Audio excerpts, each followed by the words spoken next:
Okay, so I've just basically traced off this crab that I drew. This is the value study that I always do before I paint. And I traced it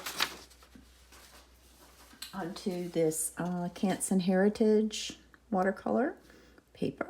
It's 100% cotton. It's not a bad paper. It's not my favorite, but it'll do. I've taped it down really well because I will be pouring this. And I've made it very dark so that my students can see, so the crab will show up underneath the pour. I'm also going to mask off the detail here simply to retain it, because the more layers you put on, the more you lose your detail. So I'm going to mask that ahead of time. And I will be. So basically this is how I mask. I pour the masking fluid in a small container, and I primarily use a stylus. Sometimes I use a ruling pen if I need a finer line. Another way to do this is to do just to have your drawing as an overlay and just mark it off where you can put it back over on top and retrace it if you need to. I think this is going to be easier to do. We're going to try it this way. No, I've never done this before, to just trace out something before, so we'll see how this goes. Everything in painting is always an experiment for me. I'm always trying new different things. That's what makes it exciting. Okay, so I think everything is pretty much masked. We'll find that out as soon as we do our first pour. So let's get ready for that. Okay, so we're ready to pour. I have a tray underneath me. It's just the top to my palette. I've totally wet this paper. You can see it's glistening. And the first color I'm going to pour is going to be the yellow. Normally we start with yellow. It's just easier. You're going to find that the masking fluid is going to create a resist. So you're going to have to work around that a little bit.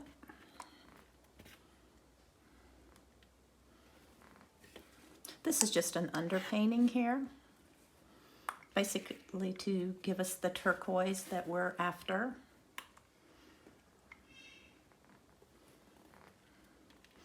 And of course I can manipulate this. I can use my finger if I want to. That's how I can control where the yellows, the colors will go. I can use a brush to do this if you'd rather.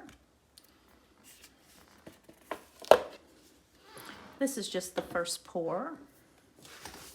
I need to keep a paper towel in my hand and constantly be wiping off the edges here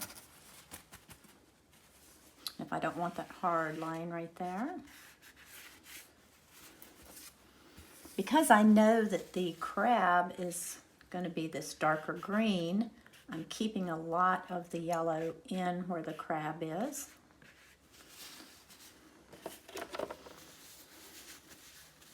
I can also take a brush, and because I know I'm going to be mixing this darker green in this part of the crab, I can also drop that in here and kind of let that go in where I want the darker part of the crab. This is a blue crab. We have them in our bays where I live. And even though they're blue, they're also very green. The algae collects on them. So I can just kind of manipulate that around a little bit if I want to. And if I have some excess, I can always blot it off.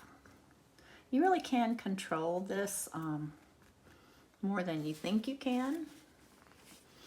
And I'm also going to remember to keep this fairly clean in here so that I don't end up getting my board all messy.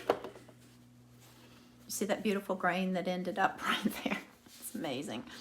Okay, so if I wanted to go ahead and push that, and this is still, I'm still doing the first pour here.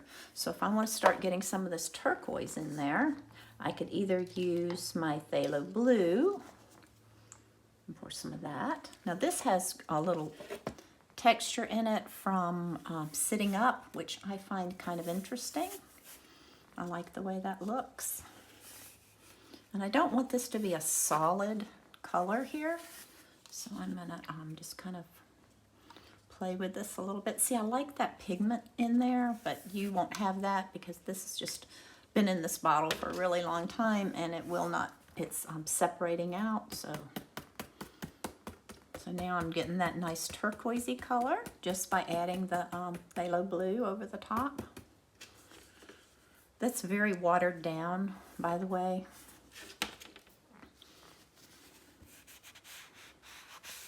So just play with this until you get the background you're happy with. If you find a spot that's not behaving properly, just take your spritz bottle and soften that. Have everything handy so that you don't have to hunt for it. It's really important because this process happens quickly. I hope you can see what I'm doing here because I'm off. I can't see the camera, so.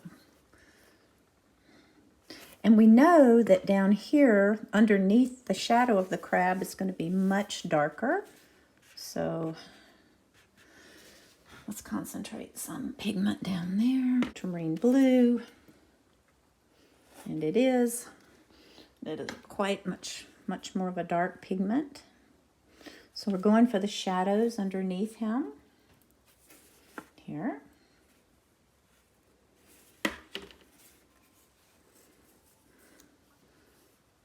Sorry, I try to keep it on camera. It's very difficult to keep this on camera when you're pouring, so forgive me if it gets off camera. Okay, so we're going to put a little bit more down here. And I'm just manipulating this to do what I want it to do. And I want it to go over here, over here.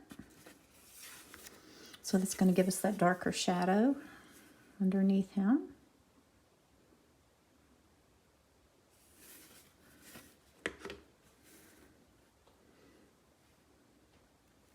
Just trying to keep it going where I want it to go.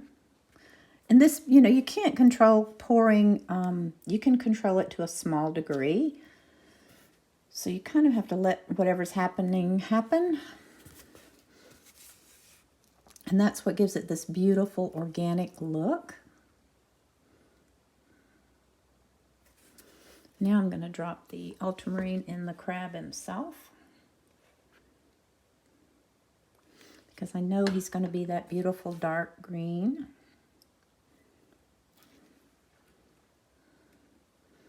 I'm going to try at some degree to control where that goes.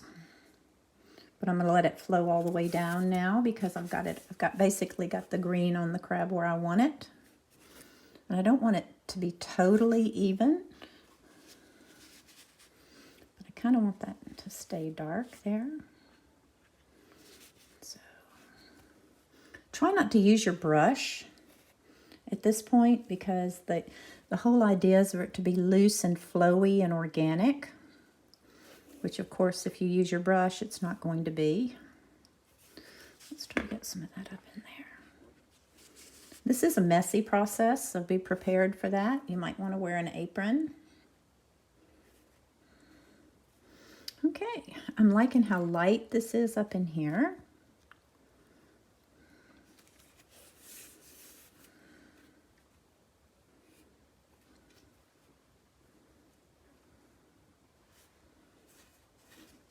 I'm going to take off the excess right here. And at this stage, I think I probably will let this dry thoroughly before I go back in and do another pour. So this is pretty much what we're looking at here. Let's get some dark on this.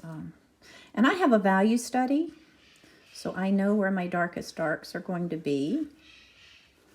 So you need to be thinking about that.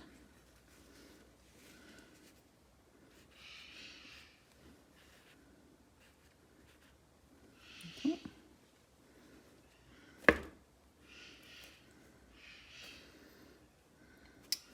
All right.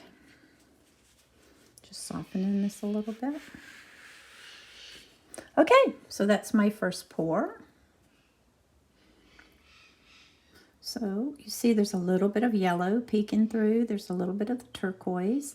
And then we've got the darker area of the crab. So we're going to sit that down here. Let that dry. Always looking back at our reference. So with this one, you can see there's much more green in this one. But you can see, I need to come in and put that eye a little darker in there. So I need to see everywhere that's going to be dark. The faster I get the colors in, the less work I will have to do when it comes to the detail. So that's important. So let's dry this and see what we get, and then we'll pour again.